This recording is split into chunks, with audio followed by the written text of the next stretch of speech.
Bom dia, pessoal. Bom dia. Bom dia. E hoje é um dia de responder perguntas. Perguntas sobre culpa e reparação. Então, tem várias perguntas que a gente vai estar respondendo hoje. Bem-vindos a mais uma live. Então, vamos lá, pessoal. Eu tenho aqui as perguntas que foram feitas no Instagram. Acho que antes de começar as respostas às perguntas, eu vou fazer uma pequena introdução do que falamos até aqui, né? Se você estiver chegando por aqui hoje e não quiser ficar perdido, nós estamos falando sobre culpa e reparação. Então, nós estamos falando sobre culpa e reparação. Vocês que têm acompanhado as últimas aulas, vocês já devem ter percebido que esse assunto rende, né, pessoal? Porque nós temos muitas dimensões diferentes da culpa. Quando falamos de culpa, falamos de muitos níveis diferentes de culpa e de reparação da culpa, tá certo? Por isso é um assunto que rende mesmo. Nós temos desde aquelas culpas pequenas, de danos pequenos que causamos às pessoas com as quais, por exemplo, nós convivemos, não é? Por exemplo, com o seu companheiro, com a sua companheira, o tempo todo, né, nós estamos nessa dinâmica da culpa e da reparação. Quando é que acontece, por exemplo, em situações pequenas do dia a dia, a reparação da culpa? Quando você aumenta a sua voz com o outro, quando você tem uma reação emocional que é desproporcional à situação que está acontecendo, né? Porque provavelmente você ativa as suas questões e aí você acaba transferindo, você acaba projetando para o outro e acaba tendo uma reação desmedida e acaba machucando o outro, não é? Então, como é que a gente faz essa reparação? Né? Primeiro, nós nos damos conta de que excedemos, né? E que de fato isso machucou o outro, então nós podemos fazer a reparação pedindo desculpas, dizendo eu sinto muito, né? Quando você falou comigo daquela forma, eu ativei coisas que são minhas, não tinha nada a ver com você, não é? E dependendo do grau de intimidade e abertura dessa relação, você pode inclusive dizer, né, o que foi ativado em você no momento em que a pessoa falou ou não falou, ou fez algo, né, que te chateou. É muito comum, por exemplo, nós fazermos reparação quando nós estamos dentro de um caminho, dentro de um trabalho de autoconhecimento. Eu tenho aqui algumas colegas, né, que inclusive Mariângela já deve ter entrado aqui, né, minha colega de formação do Pathwork, é uma formação bem longa, Pathwork é uma abordagem em psicologia transpessoal, né, e é uma formação que nós ficamos juntos, o grupo que se forma durante muitos anos, né, depois então esse grupo resolve acompanhar uma nova turma, ficamos às vezes 18, 20 anos juntos. Enfim, nos conhecemos demais, né? Aprendemos a conhecer nossas qualidades e também os nossos defeitos. E, por exemplo, num grupo assim, é muito comum que nós façamos a reparação. Então, de repente, você fala de um jeito que a pessoa não gosta, ativa uma ferida, né? E aí a pessoa depois vem e conta para nós, e é maravilhoso, né? Quando a gente consegue ter relações assim, a pessoa conta, olha, né, naquele momento você falou daquela forma e ativou em mim uma dor, né? E então você tem a possibilidade de reparar isso, porque muitas vezes, se isso não é colocado, a pessoa fica chateada com você, às vezes até rompe uma amizade, né? E por quê? Porque a pessoa que ficou chateada, que aqui a gente está chamando de vítima, né? A vítima não se manifesta, a vítima não se posiciona, a vítima não reivindica, a vítima não conta para o seu agressor, para o seu culpado, para o seu ofensor, que ficou chateada. E se ela não faz isso, muitas vezes, né, isso é inconsciente para o agressor, ele não percebe e também a vítima não dá a oportunidade do agressor se redimir e também melhorar, né? Porque é claro, se aquele é um padrão inconsciente de comportamento, se ele não recebe um feedback das pessoas com as quais ele convive e que ele causa dano, não vai existir a possibilidade dele melhorar, não é? Agora, é verdade que o agressor precisa ter abertura, né, para ouvir. Por isso eu digo, o autoconhecimento é a salvação, porque quando nós nos trabalhamos, nós podemos, enquanto vítimas, reivindicar, nos posicionar, contar para o outro que não foi legal, enquanto agressores, nós podemos fazer a reparação e com o outro e com o nosso processo de autotransformação. Então, reparar as questões em nós, né, que precisam ser ajustadas, tá certo? Então é muito bonito. Fazer reparação é muito bonito. Contar para o outro que você não gostou do que ele fez é muito bonito. Precisa de humildade, autorrespeito dos dois lados, tá certo? Então, por isso é um assunto que eu amo falar, adoro falar, porque eu não sabia fazer reparação, tampouco contar para o outro que foi chato o que ele fez comigo.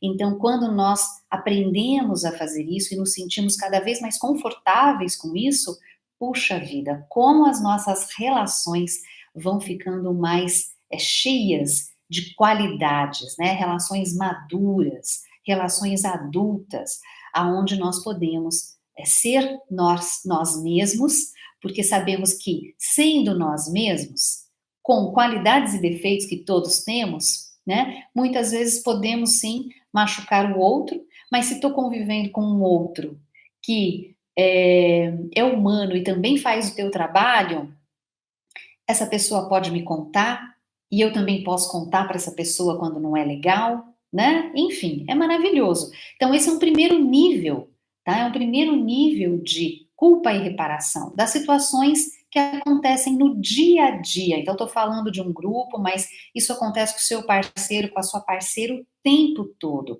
Então, falou mais alto com você, né? Fez algo que você não gostou, né? Você se sentiu desrespeitado porque não se sentiu consultado em alguma situação, você se sentiu invadido, você se sentiu exposto, né? Enfim, nós acabamos causando dano para as pessoas que são íntimas a nós toda hora e também o outro acaba causando dano para nós toda hora, né? Então, essa é a reparação que todos nós queremos aprender a fazer enquanto pessoas adultas, tá certo? Ok. Então, vamos lá, vamos lá. Esse é o primeiro nível, tá? Muita gente chegando aqui. Eu já queria dar alguns recadinhos para vocês. Se você chegou aqui na live, não esquece de dar o seu like, tá bom? Fazendo isso, nós estamos equilibrando também essa relação entre dar e receber, tá certo? Então, esse é um aprendizado, tá? Muita gente não faz isso, sabe por quê? Porque não tem muita afinidade com a internet, nem sabe às vezes onde é que fica esse negócio de dar um like. Então, eu sei que muitos de vocês também estão aqui, estão aprendendo, não é? Então, quando você dá um like, você retribui aquilo que você está recebendo, né? Está recebendo uma aula gratuita, onde eu vou responder um monte de perguntas, né, aqui para vocês. Eu estou doando para vocês um conhecimento, né? E vocês dão um like, né, para contribuir. E assim nós também equilibramos aqui essa relação, tá certo? Então, é isso, eu dou um like, quando eu compartilho a live, né? É uma forma de eu retribuir também. Enfim, então, deem o seu like, tá certo, pessoal? Ok. Outra coisa, se você é novo por aqui, se inscreva no canal para que você possa ajudar esse canal a crescer e para que você possa também receber sempre as novidades daquilo que a gente está fazendo, né? Notificações de lives e tudo mais. Bom, para quem não me conhece, né, eu sou Cristina Florentino, psicóloga, trabalho com constelações familiares, sou professora de constelações familiares, dou formações em constelações familiares. Se você ainda não conhece a jornada das constelações familiares, ela está aqui, né, no meu canal do YouTube, também no meu site, e você pode recomendar essa jornada. Você pode também fazer as 3 primeiras aulas dessa jornada gratuitamente. Então, desfrute disso também, né? Você vai fazer constelações internas para constelar a sua criança interior, depois constelar a sua relação com sua mãe, constelar a relação com seu pai, constelar a relação com o seu dinheiro, com a sua saúde, com o seu relacionamento afetivo, com os seus filhos, tudo isso na jornada das constelações familiares, que é uma forma de você degustar, experimentar a constelação familiar de uma forma leve, gostosa, prática, vivencial. Nós temos milhares de depoimentos de pessoas que fizeram a jornada e transformaram as suas vidas. Então, você tem esse material aí, que tem as suas 3 primeiras aulas gratuitas, e depois, se você quiser fazer até o final, existe um valor simbólico, que é muito barato em relação a toda a transformação que a jornada te traz, ok? Se você tem interesse em fazer a formação nas novas constelações, você também pode deixar o seu nome na lista de espera, tá? Então, em breve, daqui uns 3 meses, nós estaremos lançando uma nova turma e você pode já iniciar pela jornada, que é parte da formação, tá certo? E fazer a sua pré-inscrição. Bom, também temos o Clube do Livro, pessoal. Esse mês será o nosso primeiro encontro do Clube do Livro. Então, uma delícia, né? Nós estaremos lendo 6 livros de Bert Hellinger, começaremos com autobiografia e nos encontraremos sempre no último domingo do mês, tá? Ficaremos uma manhã juntos fazendo a síntese deste livro, juntos, tá certo? Então, se você também tem vontade de estar conosco, quer começar nesse caminho das constelações familiares, mas ainda não quer fazer uma formação, né? Ou já fez a jornada, quer estudar um pouco mais, aprofundar um pouco mais esse conhecimento antes de você dar o próximo passo, venha para o Clube do Livro para estudar conosco, tá bom? Clube do Livro é para todos, é para quem está fazendo a formação, para quem não está fazendo a formação, para quem já é formado e quer aprofundar um pouco mais o seu conhecimento, tá certo? Bom, essas aulas que eu dou aqui no YouTube, elas ficarão disponíveis gratuitamente, normalmente fica por 7 dias, depois nós disponibilizamos para os alunos da formação, tá? Então, se depois dessa aula você quiser compartilhar com pessoas que você sinta que serão beneficiadas, ela ficará disponível por 7 dias. Algumas aulas a gente deixa mais tempo, tá bom? Mas é certeza que por 7 dias ela estará disponível, tá certo? Gente, um assunto muito polêmico, um assunto muito bom, né? Que inclusive nós tivemos perguntas a respeito desse assunto, sobre perdão. Por que é que nas constelações familiares nós não usamos eu perdoo você ou por favor me perdoe? Por que que nas constelações nós não usamos eu perdoo você ou por favor me perdoe? Então, Bert Hellinger, né? Todos vocês sabem, ou para quem não sabe, Bert Hellinger, ele foi padre. Pessoal aqui do Instagram tá dando umas caídas. Se quiserem migrar aqui para o YouTube, tá melhor a transmissão, tá bom? Então, Bert Hellinger, ele se relacionou muito com essa história do perdão e com todos os valores cristãos, né? Então, veja, eu gostaria de trazer algo para vocês muito importante. Inclusive, também a Mariângela perguntou E o sinto muito, né? Tem professores que não gostam também do eu sinto muito, como a Brigitte, que eu fiz a formação também. Só que na época que eu fiz a formação com ela, ela não, na época não disse que o eu sinto muito, ela não gostava, tá? Mas assim, eu queria dizer para vocês que estamos dentro, lembrá-los, né? Que estamos dentro do guarda-chuva do paradigma sistêmico. Então nós temos que tomar muito cuidado com a rigidez dos conceitos, tá? Então, não é que a palavra perdão, ela é banida das constelações familiares, que não existe o perdão, que eu não posso perdoar, tá? Não é assim, tá? Quando é que o perdão, que Bert Hellinger nos chamou a atenção, quando é que o perdão não é bom, tá? E aí você pode até colocar o eu sinto muito aí também, tá? Que da mesma forma, não tem problema com o eu sinto muito. Qual é o problema, né? De quando a vítima, então vamos lembrar de novo a dinâmica, vítima e agressor. Né? O agressor é aquele que não necessariamente bateu na pessoa, tá? O agressor é o culpado, é aquele que de alguma forma causou um dano para o outro, tá? Danos pequenininhos, como por exemplo falar alto, né? Como eu estava dizendo no início da live, ou um dano muito forte, né? Muito grande. Então, o agressor é aquele que causa um dano. E a vítima é aquela que recebe o dano, ok? Então vamos lá.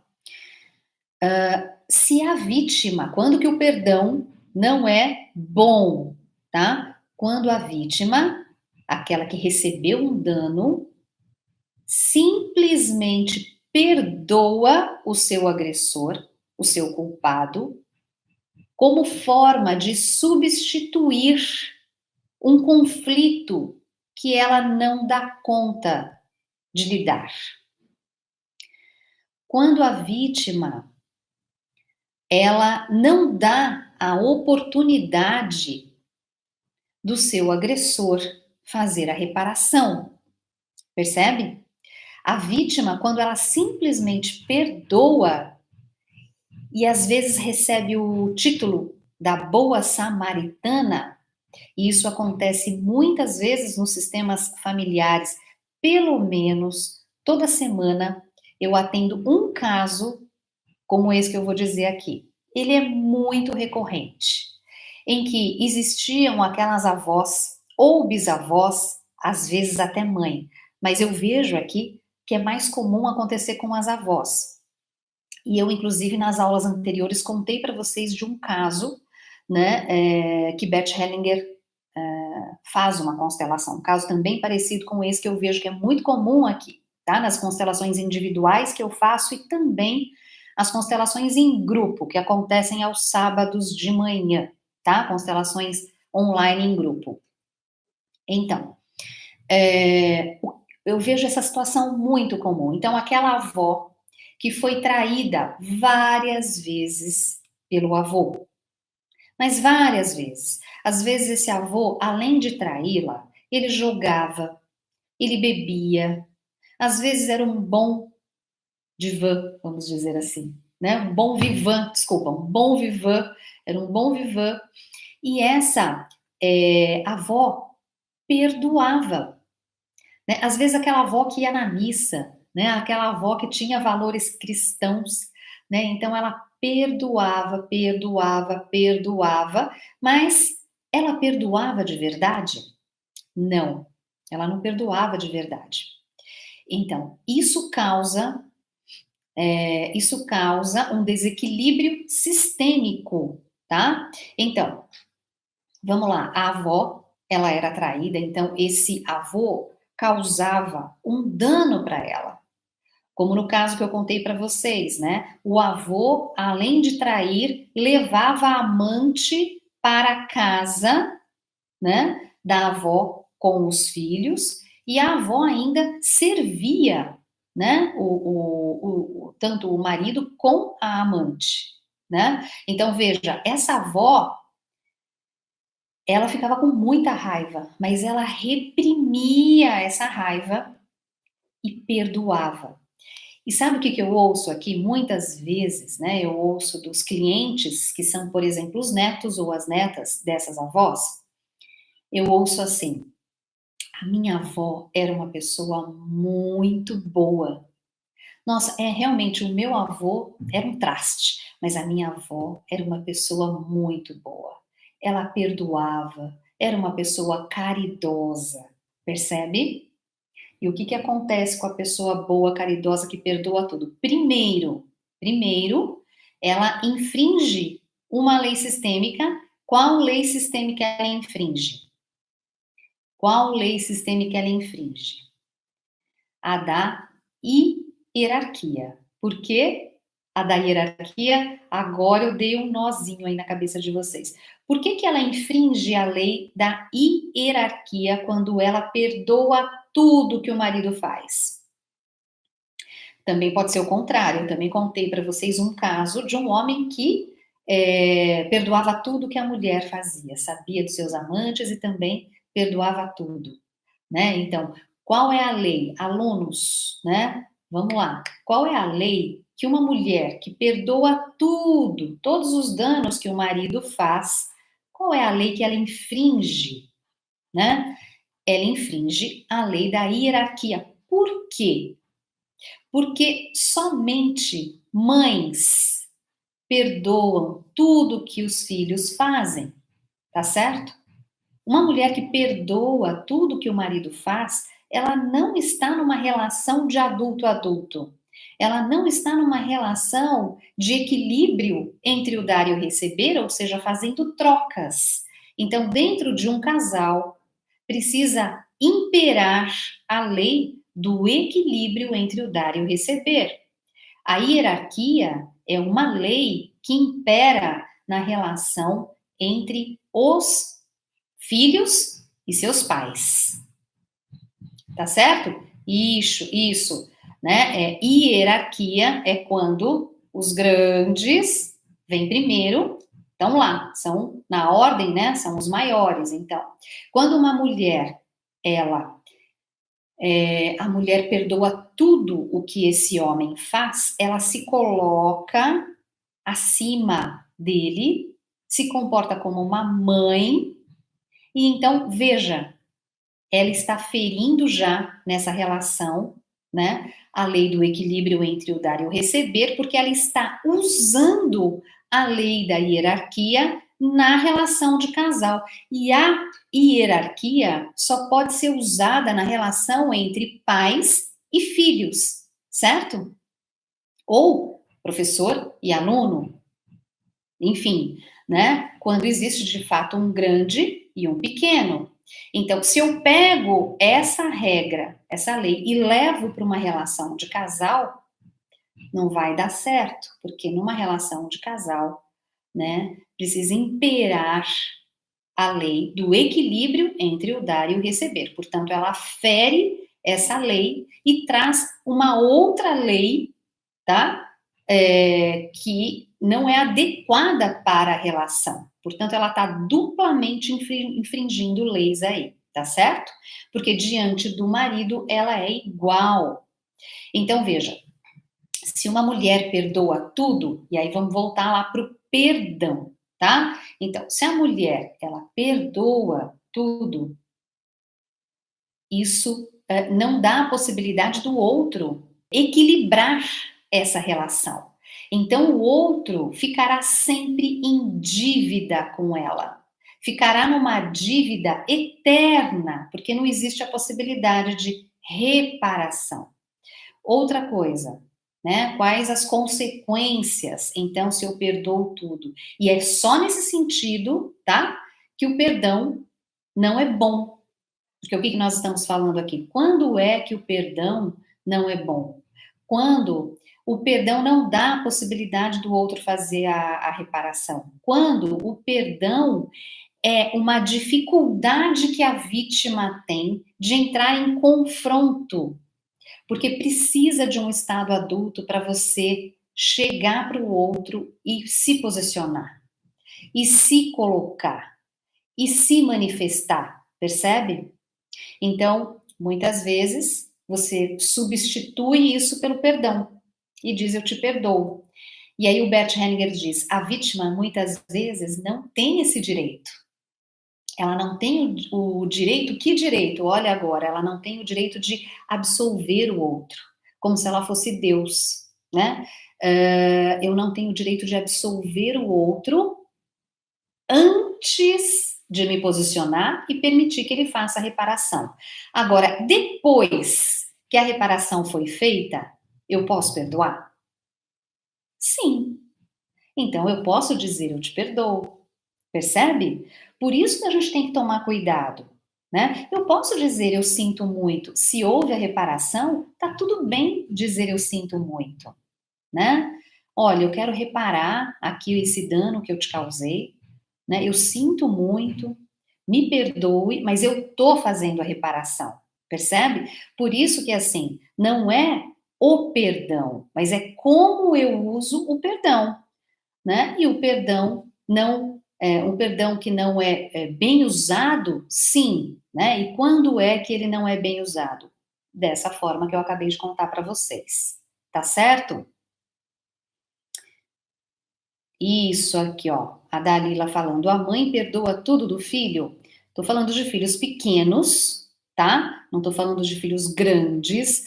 Agora, filhos pequenos são inocentes, não é? Eles são pequenininhos, eles estão aprendendo. Então, quando ele faz alguma malcriação, quando ele faz algo ruim, né?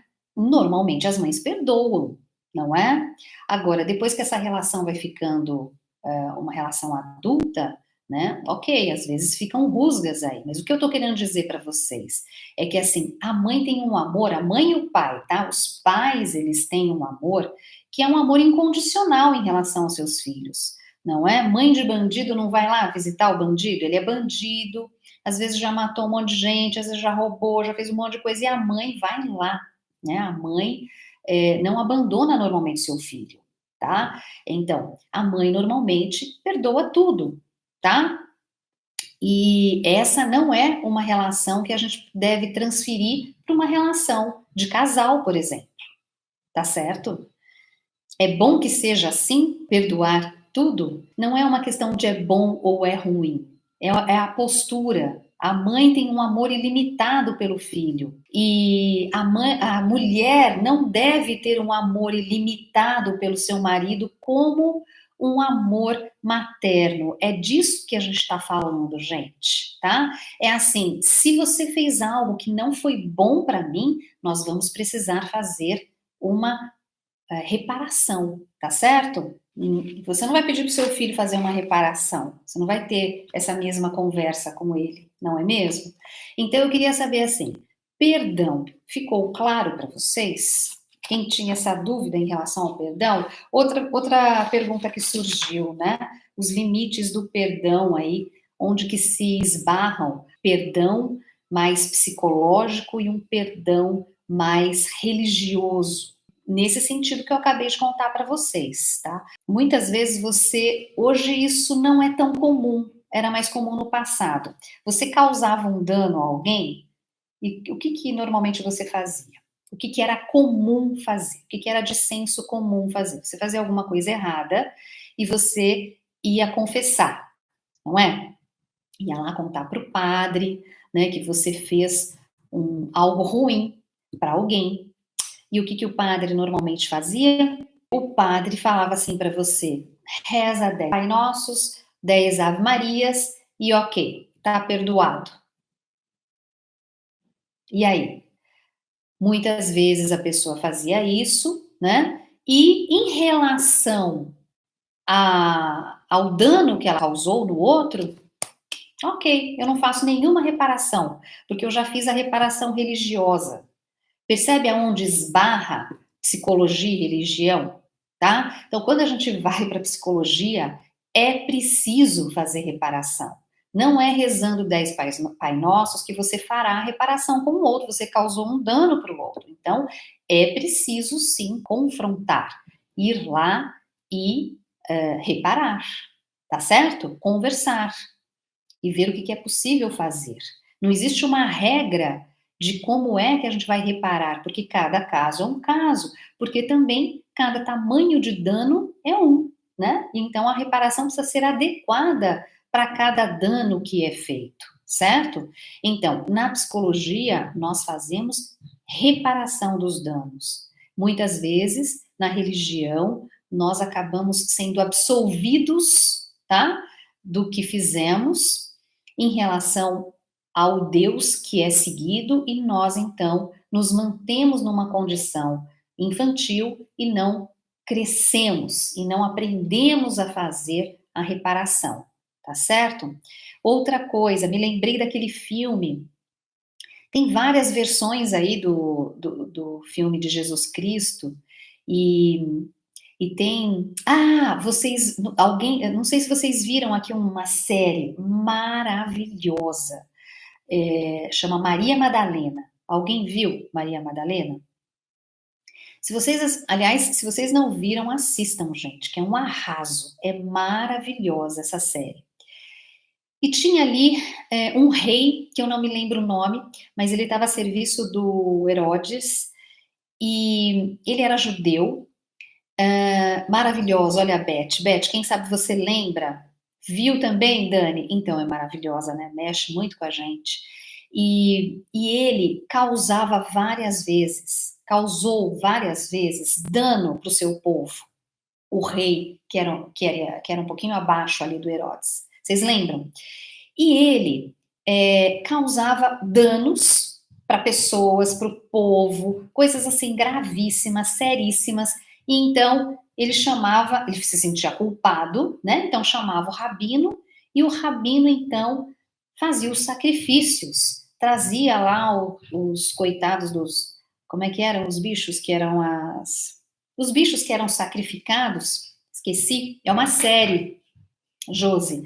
Então sacrificava aquele monte de bicho, né? Dava um monte de oferenda, fazia várias oferendas, né, para o templo, né? Oferendas de sangue.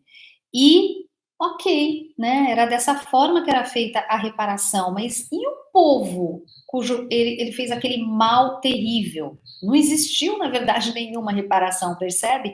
Então, muitas vezes, esse perdão, ele é extremamente... Ah lá, mandaram aqui, era Herodes, o próprio. Ah, então tá. Faz muito tempo que eu vi Maria Madalena.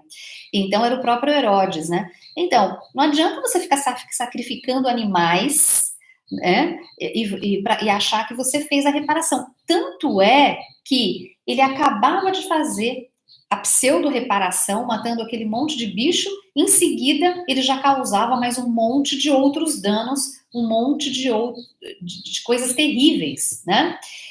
Até que ele começa a enlouquecer, porque ele não aguentava o que? A culpa, porque era muita culpa. Então, o que vai acontecendo com o culpado, com o agressor?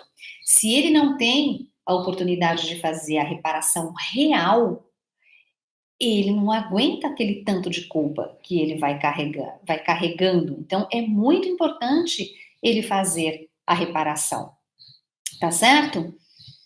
Eram os sacerdotes, obrigada, né? Os sacerdotes é que exigiam, então, aquele monte de sacrifícios, né? Dizendo que dessa forma a reparação estava feita. Então, só para deixar claro para vocês, aonde é que esbarra, né? Aonde que esbarra religião e psicologia quando falamos de culpa e reparação. Nós precisamos aprender a fazer a reparação, tá certo? Isso, é um lado religioso, né? E é isso que a gente está falando, que não queremos, né? Queremos fazer as reparações, tá certo? E aí, sobre isso, tem um trechinho de Bert Hellinger, que eu vou ler, como sempre gosto de ler aqui nas lives para vocês, tá? Então, ele vai falar do perdão, para a gente fechar esse assunto do perdão. Está na página 27 do No Centro Sentimos Leveza, tá? Esse livro que eu já falei dele a semana passada. Então ele fala assim, ó, o ato de perdoar também funciona como substituto de um necessário confronto. que eu acabei de dizer, né? Com isso, apenas encobre ou adia o conflito, em vez de resolvê-lo. Então, olha que importante. Com isso, apenas encobre e adia o conflito em vez de resolvê-lo. Os efeitos do perdão são especialmente nocivos quando a vítima absolve o perpetrador de sua culpa, como se tivesse o direito de fazê-lo, para que aconteça uma verdadeira reconciliação, e a gente poderia até dizer um verdadeiro perdão, tá?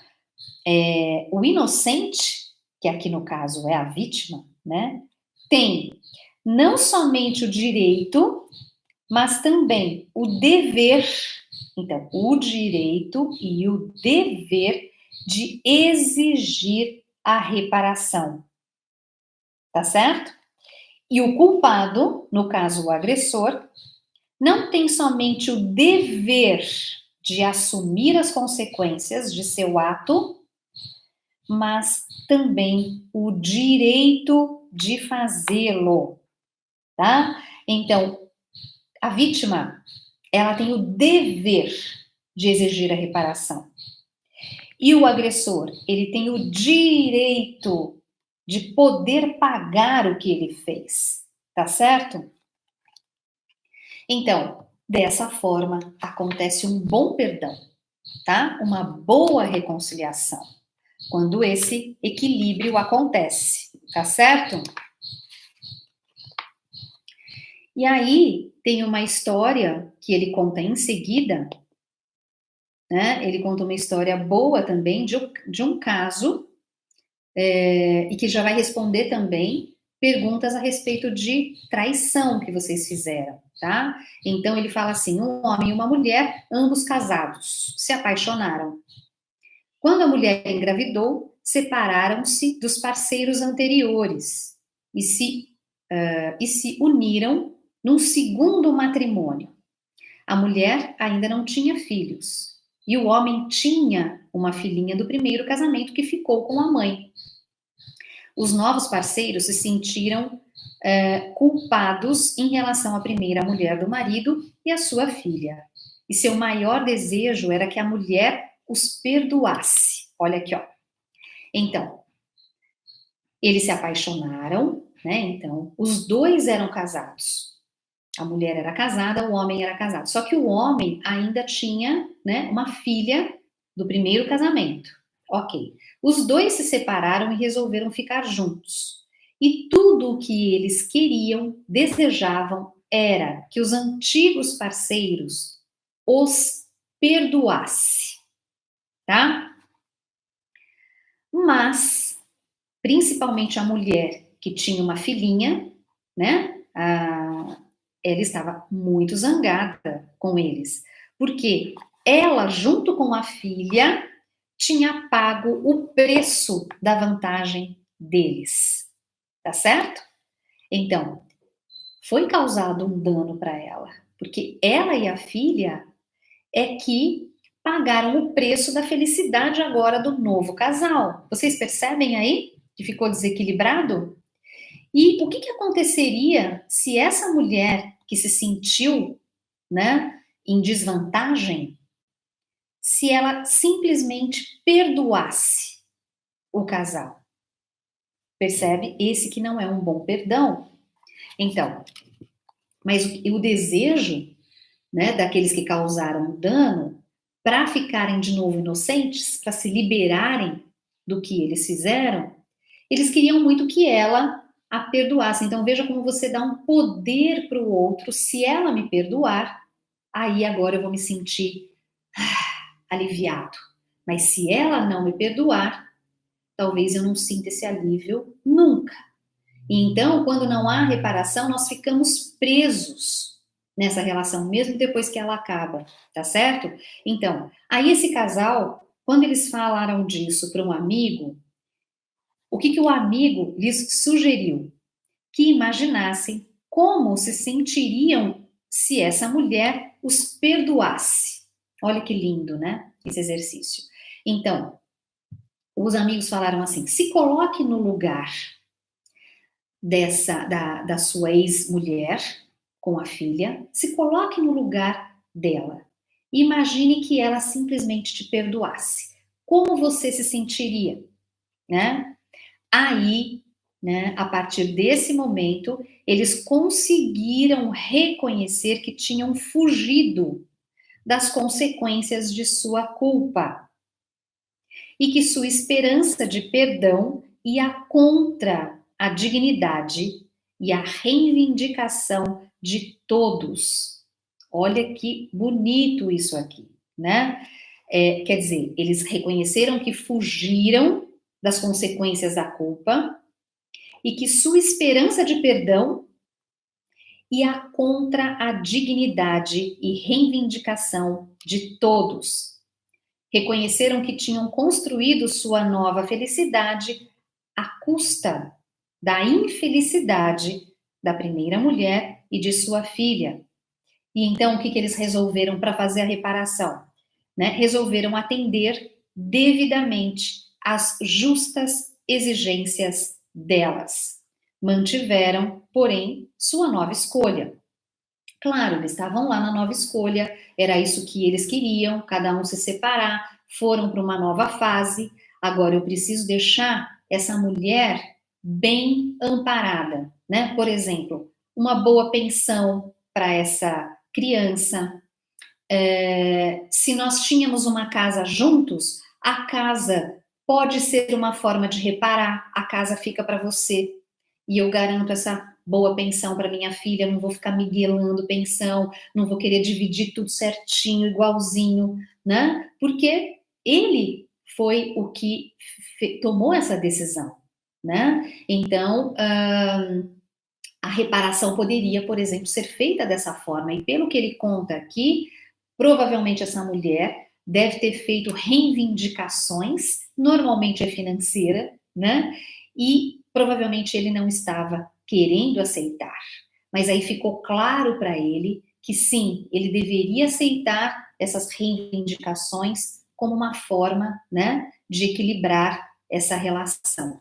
Tá certo? Então, um bom exemplo aqui de como é que a gente pode fazer um bom dar a possibilidade para o outro perdoar, né? Então, como é feito um bom perdão? Desculpe, né? Então, se essa mulher com essa filha simplesmente perdoasse, né, ela não ficaria bem e ele possivelmente também não, né? Então, veja como pode ser feito de uma forma adulta, tá? A reparação nesse caso de uma separação. E aí o Bert em seguida fala sobre a reconciliação. Ele fala: entretanto, existe um bom perdoar. Olha que jeito gostoso, né? Existe um bom perdoar. Então ele não é contra perdão, né? Ele diz que tem um jeito bom de perdoar, desde que haja reparação. Então, olha, entretanto, existe um bom jeito de perdoar que preserva a dignidade do culpado e a própria dignidade. Então, preserva a dignidade daquele que foi o culpado e preserva a dignidade de quem sofreu um dano, a vítima. Ele requer, um bom perdão, ele requer que a vítima não faça exigências extremas, porque aqui também eu dei o exemplo para vocês na semana passada. Quando a reparação não acontece, quando a vítima exige uma reparação impossível do perpetrador pagar, tá? Não tem como pagar aquela dívida. Ele requer que a vítima não faça, um bom perdão, que a vítima não faça exigências extremas e aceite a compensação e a reparação que lhe forem oferecidas pelo ofensor. Sem esse perdão correto, não existe reconciliação. Sem esse perdão correto, não existe reconciliação. Então, existe um jeito certo para perdoar. E aí, ok, deixa eu dar uma olhadinha aqui no que vocês estão comentando. A Josiane, tenho uma dúvida. Desde a última live, quando você iniciou o tema sobre perdão e reparação, você explicou que podemos exigir a reparação entre pares, mas filhos não podem exigi-la dos pais. Isso mesmo, Josi. Por que que acontece assim?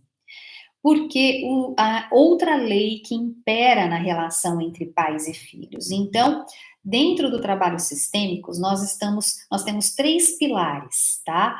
Três leis que norteiam as regras de trânsito das relações de grupo, qualquer grupo, tá? Aqui a gente está falando familiar, mas pode ser qualquer grupo, tá certo? As relações no geral entre as pessoas. Existem três leis para que essas relações possam fluir bem, para que o amor possa fluir bem nas relações.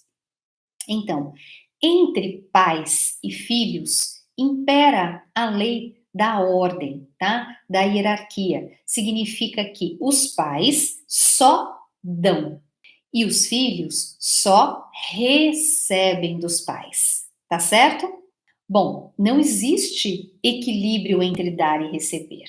Os filhos recebem muito dos pais e estarão sempre em dívida com os seus pais, porque o que eles recebem dos pais sempre é muito.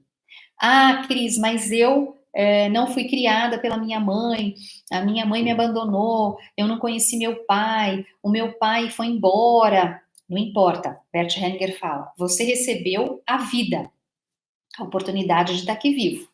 E se você recebeu a vida, você recebeu tudo o que você precisava, né? Se ainda os seus pais ficaram com você, sua mãe te educou, seu pai trabalhou, pagou seus estudos, te vestiu, tua mãe te alimentou, ia nas reuniões da escola. Nossa, então eles deram muito para você, tá?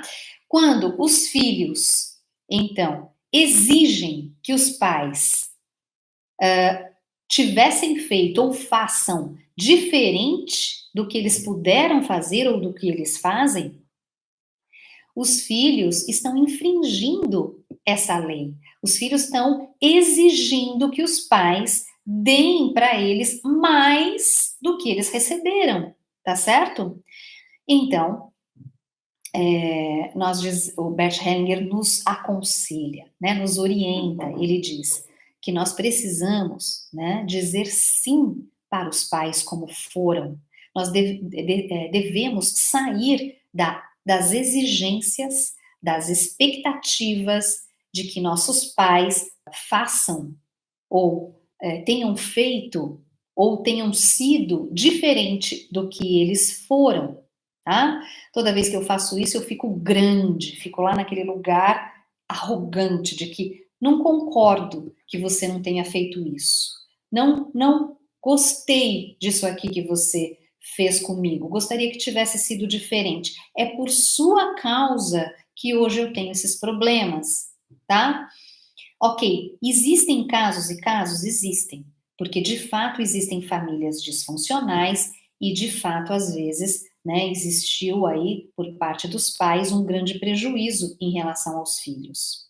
E aí nós estamos entrando num outro tema, que é o tema de destinos pesados, que eu vou falar disso ainda hoje, tá? Destinos pesados. Aquela culpa, né, e aquele dano que são causados e que muitas vezes não é possível fazer uma reparação, né? E que nós muitas vezes precisamos carregar um destino que é difícil, tá? Agora, não carregar destino de outros. Isso que a gente o tempo todo faz na constelação. Eu não tenho que carregar a culpa, né? E nem assumir um dano de um agressor que não sou eu. Então, em todo o sistema familiar existem culpas que não foram assumidas e também existem danos que não foram reparados. Então, muitas vezes nós entramos em ressonância com vítimas de nosso sistema que não reivindicaram, como eu estava contando dessas avós, né? Essas avós que perdoaram e não fizeram uma boa reparação, isso causa, isso causa desequilíbrio sistêmico, desordem. Então, o que vai acontecer é que na próxima geração ou nas próximas gerações, alguém, né, irá querer fazer a reparação por essa avó. Aliás, alguns de vocês me perguntaram como é que eu faço para me liberar de culpas. Eu me sinto muito culpado, não sei de onde que vem essa culpa. Provavelmente você está em ressonância com alguém que se sentiu culpado, algum agressor aí do seu sistema, que não teve a oportunidade de fazer a reparação, ou não quis, ou não assumiu o seu dano, e isso fica aí, essa memória fica aí, e muitas vezes você está atrelado a essa memória. E aí, o que, que nós fazemos dentro de um trabalho de constelação quando isso acontece? Nós devolvemos, né, assim que a cena se coloca, nós devolvemos então para esse agressor a responsabilidade dele, né, a culpa que é dele, né, e dizemos: você é você, eu sou eu. Eu agora devolvo para você a sua culpa. Eu agora devolvo para você a sua responsabilidade. Então, para você que me perguntou o que, que eu faço com essa culpa, faça uma constelação familiar, né? E dentro desse trabalho você vai perceber com quem é que você está em ressonância dentro do seu sistema, para que você possa deixar esse destino com o dono do destino. Muitas vezes eu estou identificado com o lugar da vítima. Que vítima? Vamos pensar aí nessa avó. Então, muitas vezes eu estou agora, quando eu entro em ressonância com a avó, eu sinto toda a raiva que aquela avó sentia, só que estava reprimida, porque ela não se posicionou, não reivindicou, não se manifestou e simplesmente perdoou. Então, o dano que você causa de não fazer a reparação enquanto vítima e de ficar perdoando, né? Como se você fosse uma boa samaritana, é que você deixa isso aí, né, no sistema para que depois os outros fiquem fazendo a reparação para você. Então, você causa muito mais dano quando você não se coloca para o seu agressor, você causa muito mais dano do que se você vai lá, né, e faz o que você precisa fazer. Você se coloca, você faz a reparação, você dá a oportunidade para o agressor fazer a reparação, tá certo? Por isso que é muito complicado essa questão do perdão, tá? Sem a reparação, mas existe o bom perdão, como eu acabei de ler para vocês, tá certo? Ficou claro para você, Josi, que perguntou? A Marta. E o que é que acontece quando a pessoa não reconhece que causou um dano? A Alessandra. E a reparação entre professor e aluno? Professor, ao responder ele no grupo, chamou de idiota. Como o aluno ferido pode agir? Nesta hierarquia, não é do mesmo tamanho? Não, não, tá? Porque aqui houve um desrespeito, né? Todos já são adultos, então, sim, o aluno, ele pode chegar para esse professor e dizer: olha, eu não gostei do jeito que você me tratou, né? Me senti extremamente desrespeitado, ou o que quiser, mas é importante que esse aluno, né, possa sim se colocar, tá certo? Sara, mas quando o que foi oferecido à vítima, a vítima sente que é pouco. Isso, então, aqui, eu falei disso semana passada, quando a vítima sente que é pouco, então, muitas vezes, eles vão ficar amarrados para sempre, tá? Quando essa reparação não é feita. Mas aqui, antes, tem a Marta falando, e quando a pessoa não reconhece que causou o dano? Então, dos dois lados. E aí tem um exemplo aqui que o Bert dá, que vai responder todas essas perguntas, que é na página 29, quando ele vai falar da dor. Depois, na página 30, ele diz: vamos imaginar que a mulher não perdoe o marido e não aceite a reparação. ela acha que é pouco. Ah, então ele deu uma boa pensão para a filha, mas isso para mim não é o suficiente, tá? Então esse exemplo é sobre isso, tá? Quando a vítima acha que foi pouco o que o outro, o que o agressor fez. Quando a vítima se fecha para o que o agressor quer dar, né, a ela e se obstina em sua dor, então a vítima fica no rancor, a vítima fica no ressentimento, né? E diz: não, isso para mim não é o suficiente, porque na verdade o que eu queria é que você nunca tivesse feito isso. Então, não adianta que você dê uma boa pensão, não adianta que você deixe a casa comigo, para mim isso jamais será equilibrado, tá? Então, esse exemplo que ele está dando aqui. Então, a vítima, ela fica obstinada na sua dor e ela dificulta ao outro seguir um novo caminho. Apesar da separação, ambos permanecem amarrados um ao outro. Quando a vítima percebe a chance de um recomeço, então vamos supor que agora a vítima ficou nisso um tempo, aí a vítima fala: quer saber? É melhor eu recomeçar. E aí sim, quando ela se permite um recomeço, por exemplo, encontrando um novo parceiro, por exemplo, namorando de novo, isso traz paz tanto para ela, né, quanto para o ex-marido, que quando a vê recomeçando, né, se sente em paz. Então aí fica liberado tanto o agressor quanto a vítima e isso não causa, né, nenhuma questão sistêmica, porque a reparação é feita, mas nem sempre é assim. É por isso que a gente está falando desse assunto, nem porque não é fácil fazer reparação e voltar a equilibrar, né? Então é preciso muita maturidade para fazer uma boa reparação. Então vocês perceberam, né? Então olha o que o Bert fala em seguida. Talvez seja essa a maneira mais bela de perdoar, viu, Dani Del Grossi? Olha que bonito. Talvez seja essa a maneira mais bela de perdoar, porque reconcilia, mesmo que a separação perdure ou tenha acontecido, tá? É tão bonito, né, quando nós vemos casais que se separam a partir de um lugar adulto, né, e podem conviver depois, minimamente, ou se respeitar, né? Existem alguns casais que ficam até amigos depois, mas podem se falar, é tão bonito isso, né? Aliás, é preciso muito mais amor para encerrar uma relação do que para iniciar uma relação.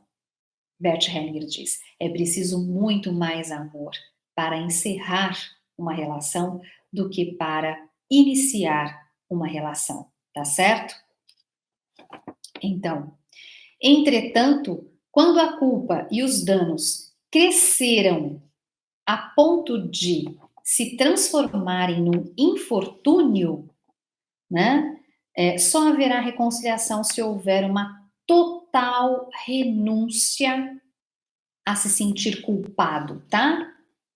Essa é uma forma humilde de perdoar, uma aceitação humilde da impotência. Ambos, a vítima e o culpado, submetem-se a um destino imprevisível, colocando um ponto final na culpa e na expiação. Então, tanto um quanto o outro, em algum momento, vai precisar abrir mão, né? Abrir mão de ficar o agressor de ficar carregando a culpa, né? E o culpado de ficar exigindo do outro uma reparação maior do que ele pode dar. Percebe? Em algum momento, né? Com muita humildade, como ele coloca aqui, né? Uma aceitação da impotência de que, de fato, mais do que isso não dá para ser feito, certo? Por exemplo, gente, vamos para então assuntos mais graves. Você tem uma situação aí na sua família de um assassinato, tá? Então, alguém assassina uma pessoa da sua família, tá? Eu tenho até um caso pessoal, tenho um primo queridíssimo que foi assassinado, tá? Então ele tinha uma concessionária de carros e um devedor, alguém que estava devendo para ele naquele dia ligou para esse cliente e pediu para esse cliente fazer o pagamento, alguma coisa assim. Esse cliente ficou muito bravo, de fato devia ser uma pessoa desequilibrada, né? E ele chega na concessionária e simplesmente dá 3 tiros e mata esse meu primo, que morreu na hora, né? E aí? E aí? Como é que a gente faz numa situação dessa, né? E minha tia, que perdeu o filho, então, como é que essa pessoa vai fazer agora com essa situação? Vai perdoar? Perdoar simplesmente, né? É possível esse perdão para esse assassino, né? Então a gente poderia dizer, e esse assassino, né? Muito provavelmente vai morrer com essa culpa, porque tirou a vida de alguém. E isso não é fácil de você carregar, né? Ainda que ele vá preso. Então, a prisão muitas vezes é um alívio porque é uma forma de reparação. Mas a gente poderia dizer que nesse caso, ainda que ele tivesse sido preso, ele teria feito a reparação? Percebe que tem destinos e tem situações que são muito graves e são muito pesadas. Então, em algum momento da vida, né, tanto o agressor quanto a vítima chegarão nesse ponto aqui, né, de uma aceitação humilde, de uma impotência, né, de que, olha, por mais aqui que eu fique preso, né, o dano que eu causei para esse sistema é muito grande, né? Então eu vou precisar, em algum momento, né, entrar nesse lugar da aceitação. Pode ser que ele não consiga, pode ser que não consiga, mas esse sistema, ele tem muitas gerações ainda para que isso possa evoluir. Então a gente pode também lembrar que nós estamos dentro de um sistema que tem muitas gerações, tá certo? E que muitas vezes esse destino pesado fica aí se não houve a aceitação. Se houve a aceitação, ok. Se não houve a aceitação, isso vai ficando no sistema para as próximas gerações. Em alguma geração ali na frente, né, alguém desenvolverá essa aceitação em relação a algum dano, em relação a alguma reparação, em relação a alguma culpa, tá? Então, a gente também tem que lembrar que as coisas muitas vezes não acabam ali, tá? Por isso que muitas vezes temos famílias com destinos difíceis, e os destinos difíceis sempre vêm de trás.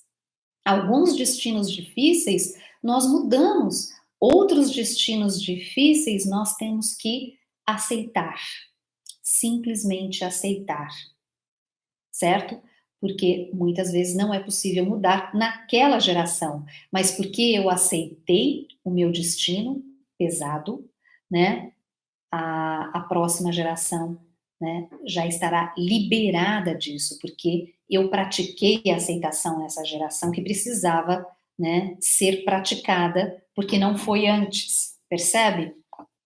Então, e ele vai falar a respeito disso aqui, olha. Olha que bonito, também perguntaram a respeito como é que eu faço com a culpa do aborto, porque aí a gente acha assim que é tão simples, né? Eu faço aborto, eu pratico o aborto, às vezes 2, 3, 4 vezes. Daí eu acho que eu vou lá fazer uma constelação, a constelação resolve culpa, né? Então vamos lá. Então aí eu constelo, pego aquelas crianças, integro no meu coração, dou um lugar no meu coração e pronto, resolvido, né? Não, gente, não é assim. Não é assim tão simples. Como ir lá confessar para o padre? Como, né, fazer um sacrifício para os deuses? Não é assim. Você causou um dano e provavelmente você vai carregar isso, tá? Agora, como que você vai carregar, né? Como você vai devagar trabalhando essa aceitação, né? Então a constelação vai trazer muito alívio para isso. Mas não é que em uma constelação você vai resolver um dano desse, tá? Então é algo que você vai precisar carregar e vai ter que aprender a carregar da melhor forma e fazer, por exemplo, você vai precisar incorporar esse dano que você causou na sua vida e no seu destino, de forma que você possa fazer uma boa coisa com o seu destino e com a sua vida, né? Como no exemplo do filme que eu dei na semana passada, Um Homem de Sorte. Lembra da Jacob? A Jacob que faz um aborto provocado e que depois ela acaba construindo, com a herança dela, uma escola para crianças abandonadas, crianças de rua, e então ela incorpora, porque ela também já tinha o dom, né, de ser professora, ela incorpora aquele dano que ela causou no destino dela, num destino que depois é um destino bonito, né? Então ela, olha como ela faz uma boa reparação. Agora, não significa que quando ela lembre daquela situação, não doa, né? Dói, fica uma cicatriz. Mas ela incorporou de um jeito bom. Por quê? Aliás, ele vai falar disso, deixa eu ler. Incorporar de um jeito bom. Ele fala assim: quando aceitamos o que é pesado, então olha isso que lindo. Quando aceitamos o que é pesado e o incorporamos à realização de nossa vida, isso se torna para nós uma fonte de força. Então, quando você causou um dano, e aí vamos lá, educação dos filhos. Muita gente perguntou: como que eu me libero da culpa de ter causado um mal para o meu filho, não ter dado uma boa educação, ter batido no meu filho? Meu filho hoje é ansioso porque quando ele era pequeno eu também era muito nervosa, né? Então, as mães, principalmente as mães, os pais também, né? Mas sentem muita culpa em relação aos filhos. O que a gente faz com isso, né? Os filhos já cresceram, e agora? Então, olha que bonito isso, né? Quando aceitamos o que é pesado, porque, de fato, naquela época foi o que você fez, e vamos imaginar que pode ter sido até algo difícil, né? Mas se a gente incorpora isso na realização de nossa vida, né? Isso se torna uma fonte de força. Quando, porém, nos rebelamos contra esse destino, por exemplo, contra um ferimento de guerra, né? Ele rouba força do nosso destino. O mesmo vale para a culpa pessoal e suas consequências, percebe? Então, é muito importante que a gente possa fazer um bom uso da culpa. Qual é a culpa boa? É a culpa que nos leva adiante. É a culpa que nos leva para frente, para a nossa realização, né? Que a gente possa colocar o nosso potencial na vida e incorpore aquelas culpas de tudo aquilo que nós fizemos, que nós nos arrependemos, né? No entanto, se eu vou para frente e incorporo, por exemplo, o meu primeiro filho. Vocês vão ver já já, né? Eu tô contando a minha história no Instagram e eu tô nesse ponto, né? No ponto, então, que então, eu e Fábio decidimos nos casar e deixo, então, depois de um tempo, porque até o Luan ter 3 anos, a gente ainda, né, vivia aquela vida monástica, né, como casal, mas quando ele completou 3 anos, então a gente tomou a decisão de vamos lá, vamos encarar esse negócio de ser casado, né? E foi quando eu comecei a estudar a pedagogia Waldorf, a pedagogia curativa, coloquei meu filho numa escola Waldorf e comecei a estudar muito, né? Antes já estudava sobre educação, desde que ele nasceu, mas comecei a entrar nessa nova abordagem. E quanto mais eu conhecia a pedagogia Waldorf, mais eu me sentia culpada, mais eu percebia que eu tinha feito um monte de coisa errada, tá? Então, era muita culpa.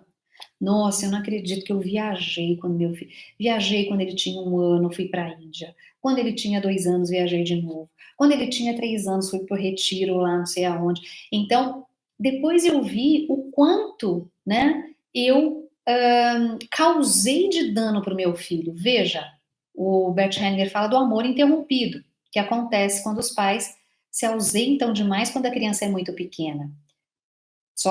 Só nas 3 viagens aí que eu fiz, pronto, amor interrompido triplicado, né? Vai ter que fazer um monte de terapia para resolver isso daí, né? É, depois, o próprio Bowlby, né, que fala que estuda, que criou a teoria do apego, e ele fala da ansiedade de separação que é causada, né, nessa época, quando os pais se separam muito precocemente de seus filhos, né? Então, eu vejo a ansiedade hoje do meu filho e eu falo, olha lá, né? Ok, então não tem jeito. Eu, naquela época, né, causei isso de uma forma inconsequente e inconsciente, né? Não olho para isso com orgulho e nem de uma forma gostosa, tá certo? Mas eu quero sugerir isso para vocês. Vou fazer um exercício agora com vocês, porque é um exercício que eu faço muito comigo e que ajuda demais, tá? Então, o exercício, querem fazer, gente? Deixa eu ver se estamos juntos aqui. Querem fazer esse exercício simples, mas que vai te ajudar em relação às suas culpas? Culpas que você tem em relação, né, à educação dos seus filhos, né? Que depois que você foi descobrindo um monte de coisa, aí você falou: ai meu Deus do céu, não dá para voltar atrás? Não dá para começar tudo de novo, né? Pois é, não dá. Então, tem algumas culpinhas aí que a gente vai carregar, mas a gente pode aliviar. Como é que a gente alivia? Né? E aliviando, a gente vai andando para frente, tá? E não fico naquela culpa, que é uma má culpa, quando eu fico paralisada e não saio do lugar. E fico lá, ai meu Deus, nossa, né, não devia ter feito, olha só, e fico na sofrência que a gente fala, né? Essa culpa, a gente chama de culpa falsa, má culpa, que não nos leva adiante, tá? Então, a culpa boa, a culpa real, é aquela que nos leva adiante. No entanto, não isenta que a gente de fato não tenha feito uma coisa legal. Tá certo? Vamos fazer, gente? Vamos fazer esse exercício? Vamos lá. Então, um exercício bem simples. Aqui, ó, todo mundo tá falando que quer. O exercício é o seguinte: então, você vai agora se lembrar, se esse for o seu caso, tá? Você vai se lembrar de todos esses arrependimentos que você tem em relação aos seus filhos, dos principais arrependimentos, tá? E da época, a idade que você tinha. Então, estou contando aqui para vocês sobre a minha experiência, né, com o meu primeiro filho. Então, naquela época, eu era uma jovem mulher de 27, 26, 28, 29 anos. Era essa fase aí da minha vida, tá? Então eu posso me lembrar, tá? Então eu posso me lembrar. Vocês podem aí fechar os seus olhos e eu posso me lembrar daquela jovem, né? De 26, de 27, de 28 anos. Eu me lembro daquele período e eu me lembro das viagens que eu fiz. Eu me lembro quando eu voltava da viagem e olhava a primeira vez, eu me lembro, né, tem essa imagem bem clara, o rostinho do meu filho que mal me reconhecia, né? Então eu pude ver nos olhos dele o trauma que eu causei. E essa é uma dor que agora só de lembrar eu fico emocionada. É uma dor terrível, né? Ok, mas eu olho para essa parte minha e respiro, né? Olho para essa jovem de 26 anos, olho para essa jovem de 27 anos e ela é uma parte minha. E é uma parte minha que na época tinha tão pouca consciência. que não sabia nada sobre maternidade, que não conhecia os danos que poderia causar, né? Então eu olho para essa jovem com muito amor, com muita compaixão e respiro com ela. Deixo esse sentimento fluir.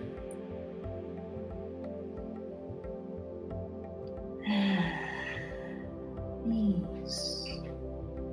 Então veja, eu já trabalhei tantas vezes isso, mas não tem como você ficar liberado 100% dessa culpa, porque foi algo que eu causei ali, né? Então eu posso acolher essa minha parte, né? Muitas vezes eu também faço vários exercícios com o meu filho, com a idade, né? O filho na idade que ele tinha, esse menino com 1 ano, que eu também acolho hoje, né?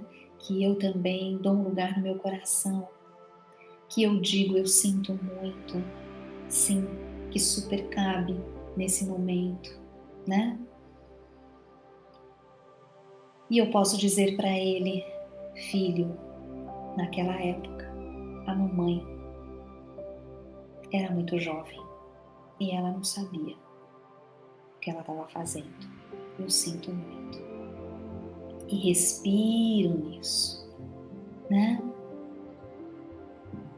Então, eu hoje, com a idade que tenho, olho para minha jovem e acolho essa jovem que não tinha conhecimento, que não sabia, percebem? E assim eu vou cada vez mais integrando essa parte em mim, né?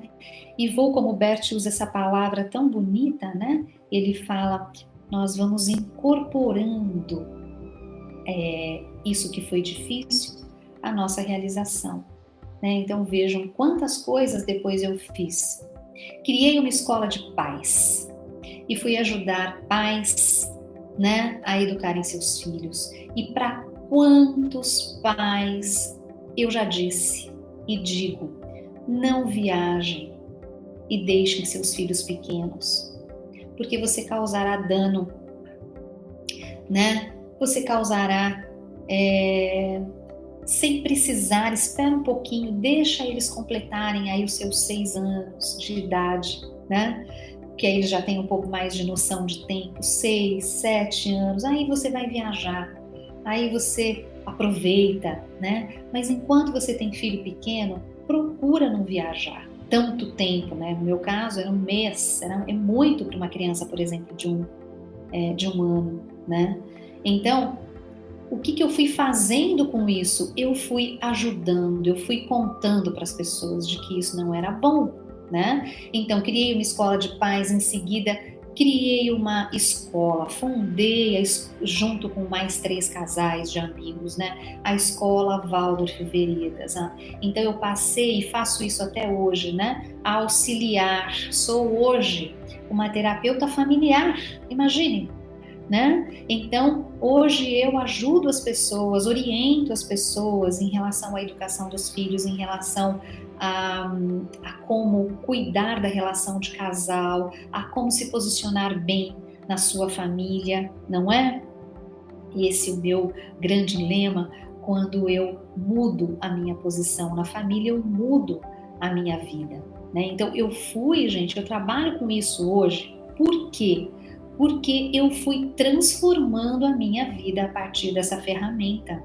Então, quando eu ensino isso que eu ensino para vocês, eu estou fazendo reparação. Eu estou fazendo reparação das minhas coisas, eu estou fazendo reparação do meu sistema, porque o meu sistema familiar como um todo precisa de muita reparação e quanto mais eu colaboro com vocês, mais eu colaboro com o meu sistema, né? Então, esse exemplo é exatamente isso que Bert diz. Quando aceitamos o que é pesado e o incorporamos à realização de nossa vida, isso se torna força, né? E é por isso que eu tenho força para estar aqui e por isso que eu tenho força para fazer tudo o que eu faço, tá? Então, muitas vezes, a força vem da culpa. E essa é uma boa culpa, tá certo? Qual é uma culpa ruim? Uma má culpa, uma falsa culpa, quando você usa essa culpa para justificar que agora você não pode fazer nada, que sua vida acabou. E você fica no ressentimento e você não faz nada com isso, tá certo? Então eu tenho que confiar que agora meu filho vai lá e todos os nossos filhos farão terapia, porque não existe pais perfeitos, só existe diferentes tamanhos de danos, tá? Mas todos os nossos filhos precisarão fazer terapia e que bom que existe terapia e que bom que existem ferramentas cada vez mais avançadas, terapias breves, né, para que nossos filhos possam resolver os nossos traumas, resolver suas questões. E não adianta ficar querendo, né, ser a mãe perfeita, que não vai causar nenhum dano no seu filho, porque você não é perfeito. Então também tinha perguntas, como é que eu faço, porque eu sinto culpa de não estar sendo uma mãe melhor agora. Você é a mãe que você pode ser, né? E você vai causar dano, você vai causar dano no seu filho, gente. Relaxa com isso, porque não tem jeito, tá? É assim que o sistema evolui. A gente vai fazendo o tempo todo esse equilíbrio entre dano e reparação, dano e reparação. E a culpa boa é aquela que nos leva adiante, nesse sentido, tá? Agora falando mais dessa culpa. Ok, obrigada, gente. Obrigada, que bom. Então, espero que tenha ajudado vocês, tá? A aliviar o coração das mães, tá certo? Nossa, eu aqui entrei, né? Entrei na minha culpa. Ufa. Ok. Então, eu ia encerrar com vocês falando é isso, né? Dos destinos pesados. Acabei até falando desse aqui, né? Gente, muitas perguntas que vocês me fizeram foram respondidas aqui com tudo isso que eu falei. No entanto, ainda sobraram algumas, tiveram muitas perguntas. Então, eu acho que esse assunto, né, ainda podemos seguir mais uma aula, pelo menos. Então, na sexta-feira que vem, eu vou continuar falando de culpa e reparação, tá? E vou continuar respondendo as perguntas que não deu tempo. Por exemplo, me perguntaram sobre como é que eu lido com a culpa de ganhar mais do que o meu marido. Me lembro dessa pergunta, né? E eu imprimi aqui um troço que eu não consigo ler, tá? Eu tinha que imprimir com a letra maior, onde estão as perguntas. Enfim, mas eu fui respondendo várias perguntas com a aula que eu dei aqui, tá? E na aula que vem eu vou continuar a responder perguntas. Então, se você ainda não perguntou, a gente vai colocar de novo mais para frente, na caixinha lá no Stories, para você perguntar, mas está tudo anotadinho aqui, tá? E eu vou continuar respondendo na próxima aula, tá bom, queridos? Logo após a live, nós colocaremos lá no Instagram o post da live. E eu agradeço muito, se vocês forem lá no Instagram, no caso de quem está aqui no Instagram, e comente qual foi o seu maior aprendizado dessa aula, tá? Comente lá comigo qual foi o seu maior aprendizado dessa aula. Em seguida, terminou aqui a live, o post já estará lá, você pode passar daqui a pouco, de tarde, e comenta qual foi o seu maior aprendizado, tá bom? Gratidão, pessoal. Vou encerrando por aqui hoje. E a Silvia, estou muito emocionada e grata. Ah, que bom, né? Que não sou só eu que me emociono aqui. Rosângela, continue, Cris, você faz muita diferença no mundo. Grata, Rô.